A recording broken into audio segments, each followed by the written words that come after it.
Hey friends, welcome to La Femme en Blur. Thank you for tuning in. I'm going to start to project my voice a little bit more. I noticed on some of the previous videos my voice, my tone was extremely low, so I'm sorry. I hope you guys can hear me well. I should have um, a microphone that can project my voice a little bit better soon. But anyway, I wanted to give you a quick update.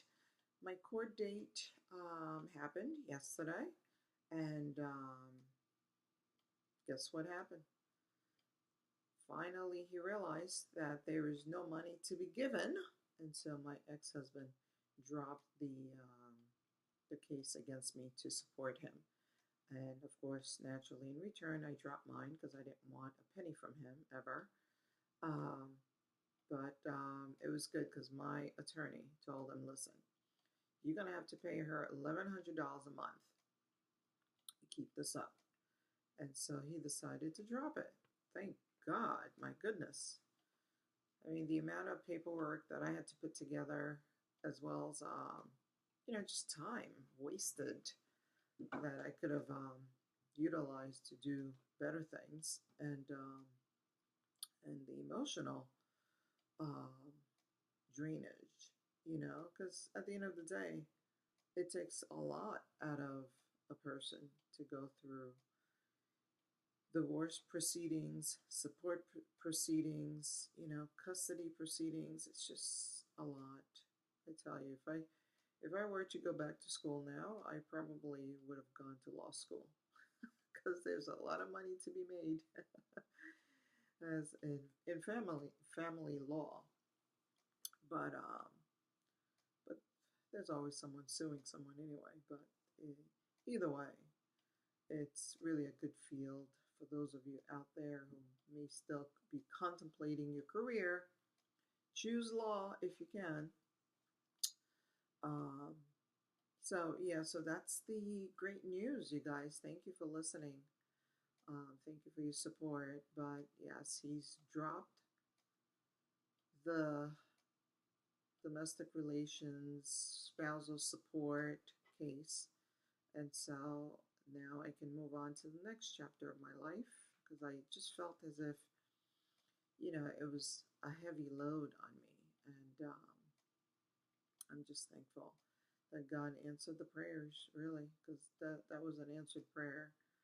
But also, I did ask my attorney, if there's a way to kind of make him stop because he seems to come up with different ways to kind of try to, I don't know, just poke at me, really. That's really what it is at the end of the day.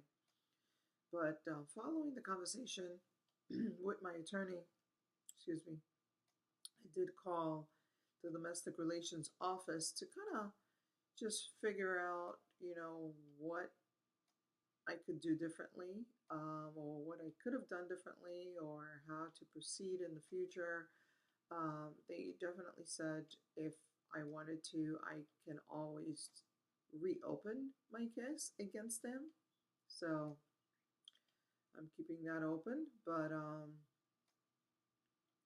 she did also say that his um,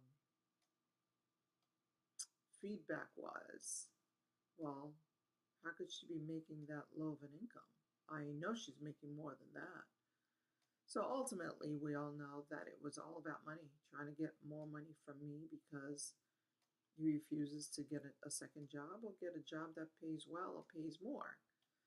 So, again, if he is watching this or anyone who may be watching this, on his behalf, let him know I'm not a bank.